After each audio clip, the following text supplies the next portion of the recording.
And Steve Hahn is with us today again, and welcome back, Steve. Thank you. To remind you of his background, Steve serves as the Senior Director of Student Strategy at Huron Consulting. Steve's actually spent about 20 years in higher ed, focusing on making college more affordable and innovating around the student experience specifically. He was worked in university admissions and academic services, information technology, financial aid, and enrollment management. And he spent time most recently at UW-Madison in various leadership roles, and most recently as vice provost for enrollment management there. So, and as to the group, to the audience, as a reminder, we'll have Steve speak for about 20 minutes, and I'm going to set a 15-minute chime reminder, which you'll hear 15 minutes in, just to give Steve a reminder there's 5 minutes left. And please do use the Q&A to ask questions, which I'll moderate at the end. And I'll turn it over to you, Steve. Thanks. David, thank you so much. And again, great thanks to David and John and Matt and the organizers of this event today. I'm very proud to be associated with it and invited to speak. I'm also proud to follow my friend Nicole, and I think that some of what I'm going to say will be very intersectional with some of the points that she was making, although I'm going to come at it from experience of a relatively recent practitioner. I'd like to talk about the role of financial aid in the transformation of the student experience. And I'm not talking about modeling or financial aid leveraging or packaging. I'm talking about the role of the financial aid organization in the university, the role of the organization in the life of the student experience, but also the roles within financial aid and how they might shift to accommodate a more meaningful participation in the student experience. And I'm going to talk about the student experience. And of course, I mean the experience of students who are consumers of financial aid. But I think as this past year has suggested, those consumers can grow dramatically almost overnight. And so that financial aid is rather more central to the process than I think many people might realize. Nicole gave us the metaphor of the Starship Enterprise. I'm going to give us the metaphor of a city bus and talk about the power of a bus, specifically the bus that was rolling down State Street in Madison, Wisconsin about 18 months ago. I was vice provost for enrollment there, and I had a team of very talented people in the registrar's office, in financial aid, and in admissions. And I was sitting having lunch outside on State Street, which is a pedestrian thoroughfare between the Capitol building in Madison, Wisconsin, and the campus.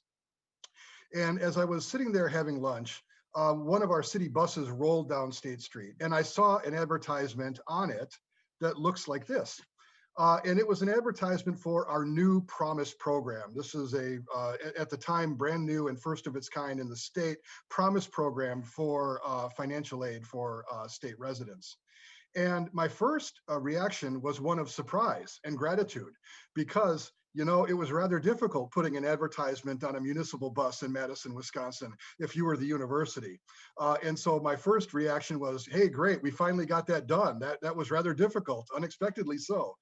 But as the bus pulled away, I started to think about that bus as a metaphor for what we are trying to do with financial aid at the University of Wisconsin. The bus has a garage, and you can go to the garage, and you can buy tickets there, and you can get on the bus there. But more importantly, you can also get on the bus out in the community. The bus will come to you. The bus will go everywhere in that community. And its job is to find you. You don't have to go to the bus station to get on the bus. And I think that in terms of financial aid and financial literacy, its power is when it's deployed into the community and places where our students live. And this has implications not only for the way that we organize financial aid, but also the way that we conceive of the very thing of financial aid. And I believe we can conceive of it as the centerpiece of a new student experience. Let's talk about why. This might be more obvious. Financial aid exists at the very intersection. It defines a college's access mission. And in my view, there's no greater calling for higher education professionals than to be involved in ensuring a path or a path to education, higher education, and a means of access for all students who want one.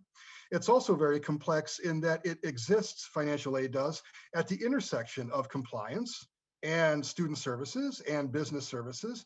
And we'll talk about that in just a moment. I think other questions involve why now? Why are, the why might be obvious, but why now? Financial aid questions will be at the forefront in the new presidential administration.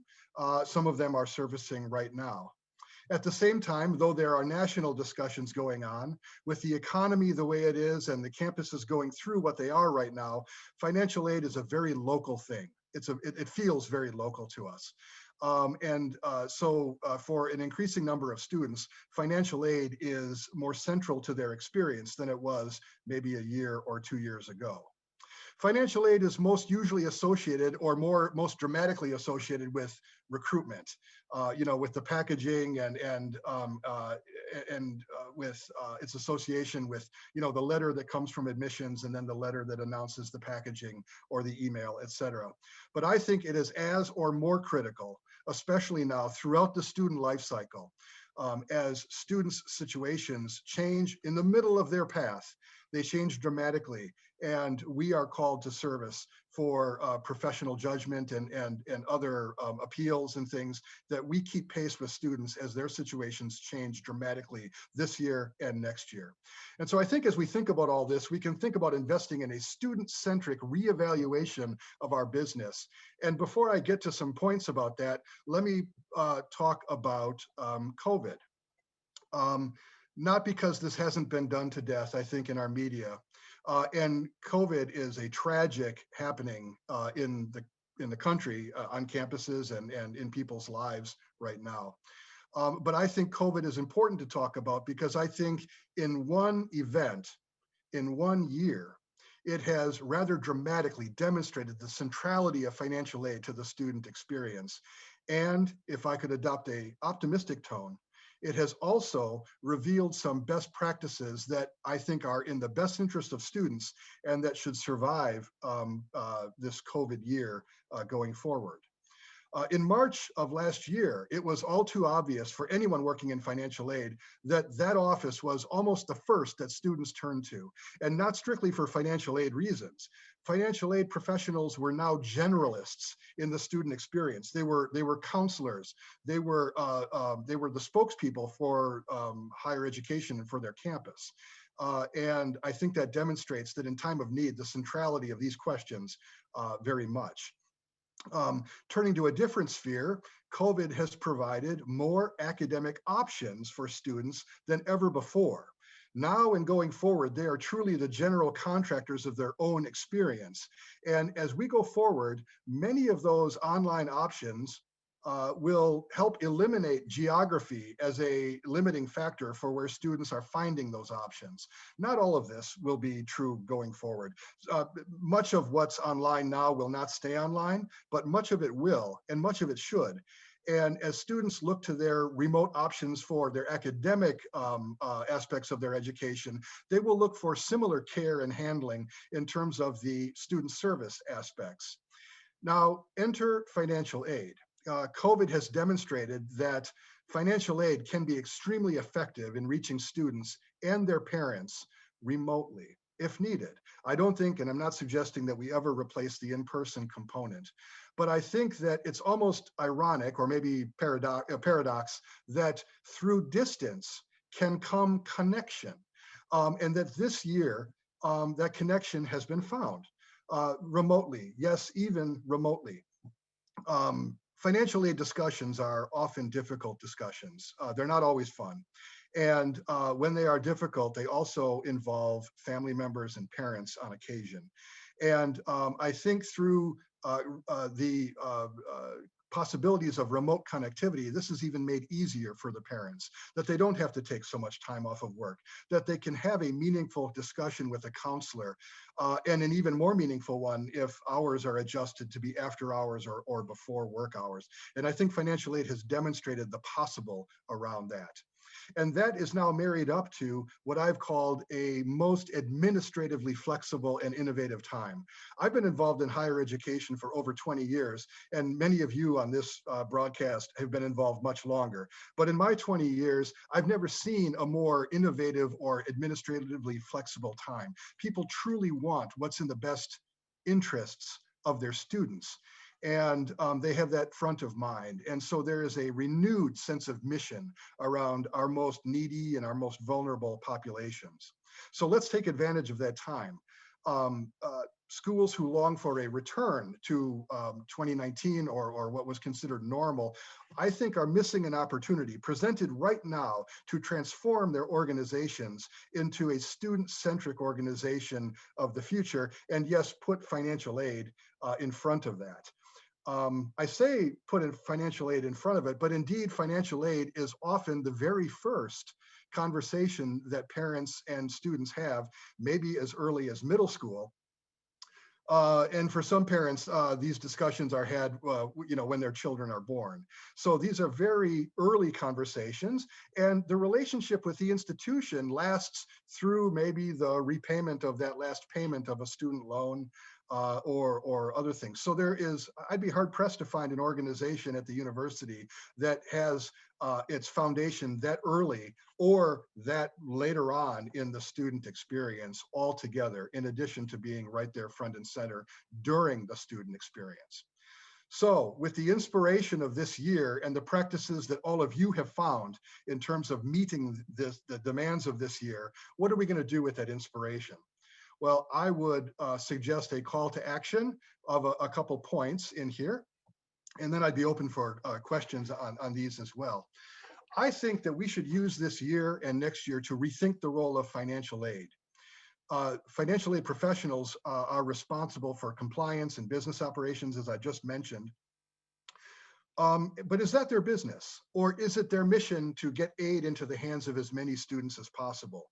All the professionals I know chose this profession because of that question, and then later became experts in compliance and business operations. So I'm suggesting that for organizations that are aligned through business, they reconsider that alignment, and that they might have at least a foothold or other more durable connections with the student side of the house at your university. I think aligning toward that mission and betting on that alignment is a good bet for universities going forward. More so than that, let me echo where Nicole left this conversation, and I would say consider redeploying your financial aid staff themselves physically and virtually into the high schools, church groups, boys and girls clubs, the community, and the state. Doing so, I think, bets on the very reasons that they got into the business in the first place. Not all of them will be great at that, but some that didn't expect to be great at that will be stars at that. And I think the business of the next year is finding out who you've got and finding out their skills in that department. To allow you the freedom to do that, I would consider automation. I would consider investigating a new set of cloud-based tools to allow you to look at what's available to help you on the back end so that you can redeploy on the front end. And this could be a number of new financial aid tools, but also don't forget about chat and don't forget about CRM as things that you could use on the back end to help you free up people on the front end. I would reconsider the alignment of financial aid practices and recruitment and admissions. They're related, and for all of you in the meeting today, I think you know and you use them in a related way. There's nothing that can beat the power of that admissions letter, followed up by immediately that financial aid package that takes care of a year or two or four of the student's financial need. So. I'm not suggesting that we change that. What I'm suggesting is that you reconsider the use of financial aid as recruitment itself. I'm going to show an image here. This is the state of Wisconsin, and this is an overlay of recruitment visits in one of my final years there. I forget which one. It was a recent year. But interestingly enough, these are not admissions visits. These are visits to the communities and high schools by financial aid. And they were discussing, yes, some admissions generally, but they were discussing FAFSA, and they were discussing access and paths to education. And this is an extremely effective and durable way to make a relationship outside of, and perhaps in addition to, the admissions office with the high schools and the communities of your recruits, wherever and however you define them. I would, of course, use data for analytics that combine admissions, recruitment, data, Pell, mission, student success, and retentions metrics. These are often siloed. Admissions does its work, and then financial aid does its work. But I would combine the work into being the work of the whole, and analytics that bring that forward to decision makers and to campus, as well as to your congressional delegation and to donors and to the foundation to help you make the story of what their work is doing, I think could be a powerful thing. And the use of imagery and Tableau and graphics to that, it cannot be overstated. I think in general and in closing, we need to assess what worked from 2020. Much of it was new. Let's not toss it out because it was new. Let's invest in it. Let's scale it, and let's use it going forward and plan for these methods rather than returning to normal or what was normal. And I think that through one-stops and communications, one-stops if that's your business, but communications in all ways, general alignment with student services, even if that is not where your organization aligns in the hierarchy. Throw lines over to the student services and invest in those lines, make them durable, make them every day. Find yourself in student spaces, no matter where they are. If doing so, financial aid professionals can take an even greater role in helping students on their paths and also be central to helping universities achieve their missions, not only this next year, but going forward after that. So that's my presentation. I have a few articles on our Huron website in this direction, some of them co-authored with Nicole, where if you're interested in the alignment of technology to the organization and organizational strategy itself around financial aid, I'd be happy to invite you to look at those, and then happy to entertain any questions now or via email in the future. So Matt, turn it over to you or David. Thanks, Steve. Yeah, that was really interesting. I mean, I like your thoughts about kind of reframing the way we think about financial aid. It is so, your points, and Nicole made some of the same points about how integral it is to the student experience, right? It starts early, it's part of admissions, but rethinking about how that can be brought into the community and reframed was really helpful to me. A reminder to the audience, please submit your questions in the Q&A. We have a comment in the Q&A about PLUS loans. We could talk about that if you want. There's a question about how Andy Morris asked about how PLUS loans, the parents often don't realize how expensive they are really and what the impact is. And I think Andy's asking how many families will not qualify because of debt, bankruptcy, or moving into a near poverty situation. What can they do as an alternative to PLUS loans? Do you have any thoughts about that? I don't have direct or recent data around that, but I do think that the point is well made in the question, and that I think it's a hallmark of the industry shifting not away from questions like this. These are real world questions, and for that family, it's the question, right? But I think that financial aid folks have untapped reservoir of financial literacy knowledge. And so there is a story to be told to parents early on and then later about the investment that higher education is. We hear a lot about the debt that it is, but we rarely talk about it in terms of investment. And I think you can demonstrate that if done in an informed manner, borrowing can be a very wise investment considering the returns afterward.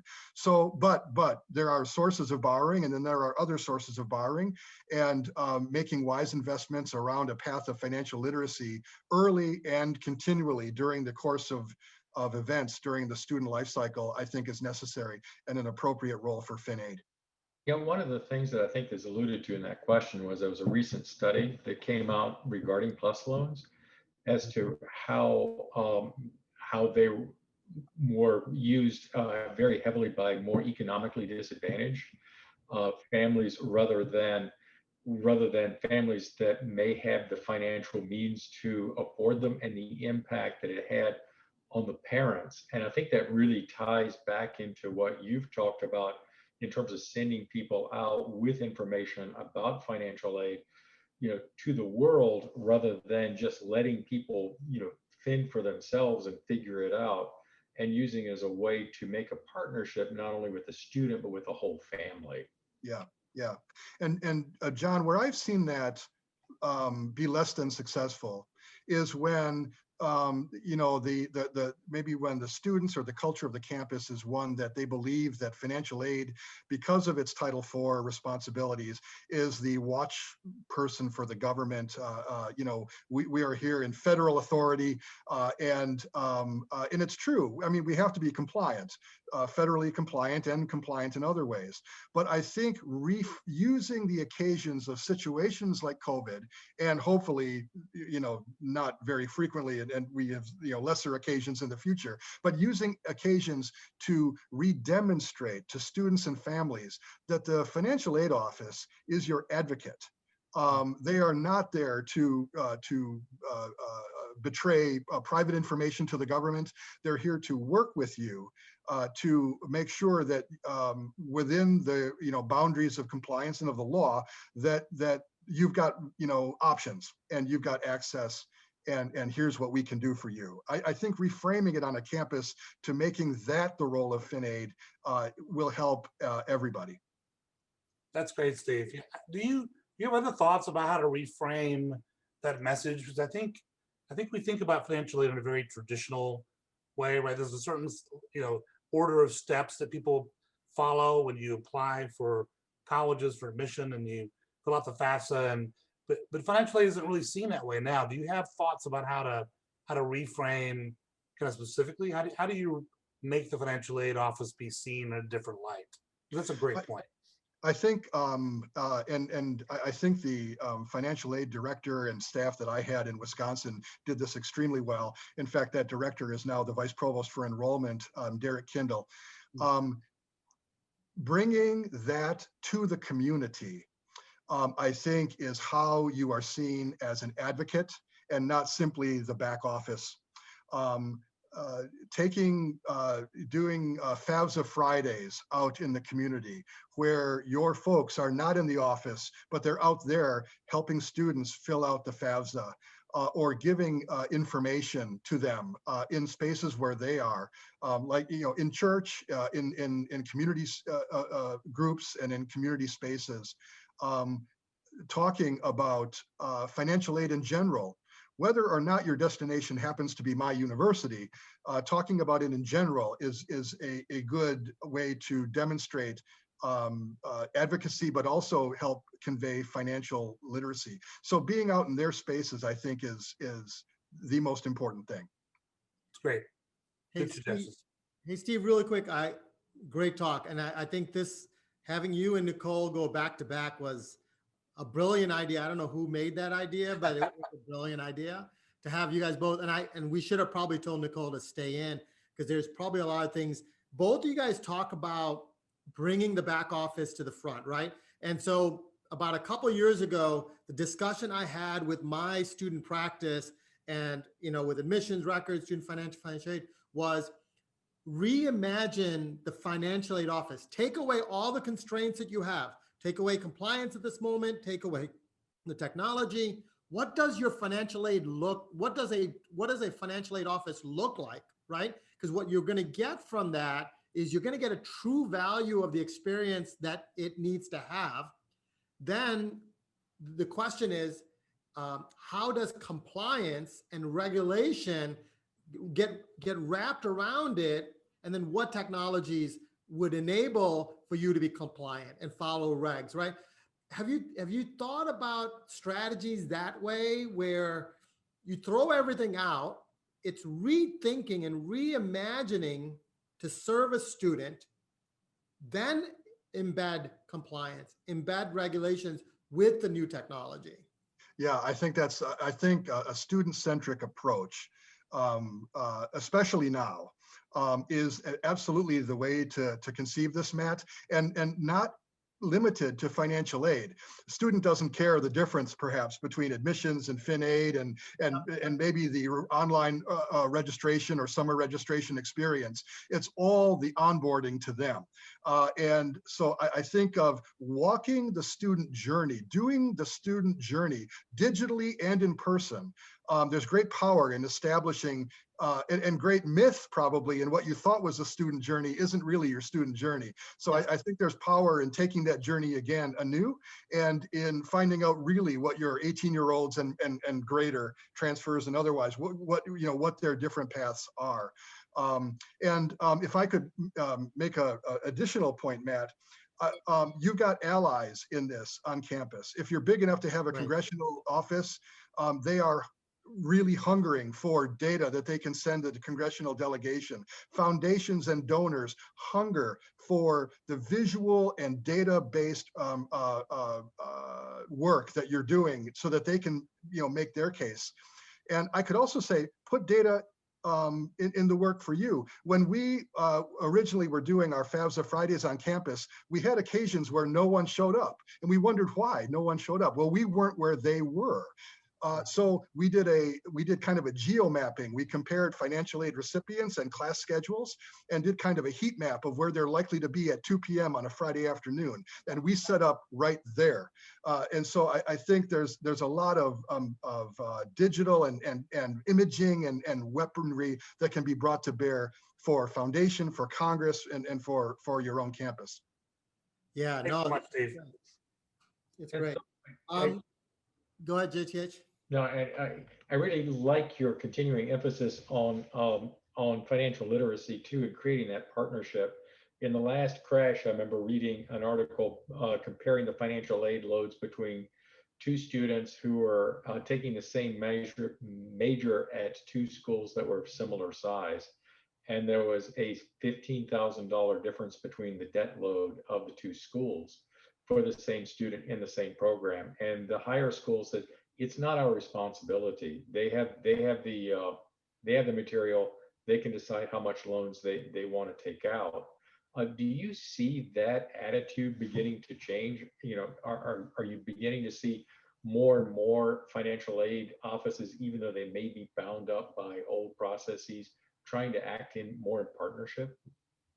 Yes, yes. I think seeing financial aid offices in the continuum that you've described, I think is effective. I also think with regard to admissions and things, it's often more classically the case that admissions does its work, perhaps blind to need in many cases, which it should, and then financial aid does its work. But I think cognizant of the necessary boundaries between those offices that there must be, I think an alignment of timing and of messaging so that the students are advantaged by one long, big onboarding continuum will help yield. And it puts the student in the central place too.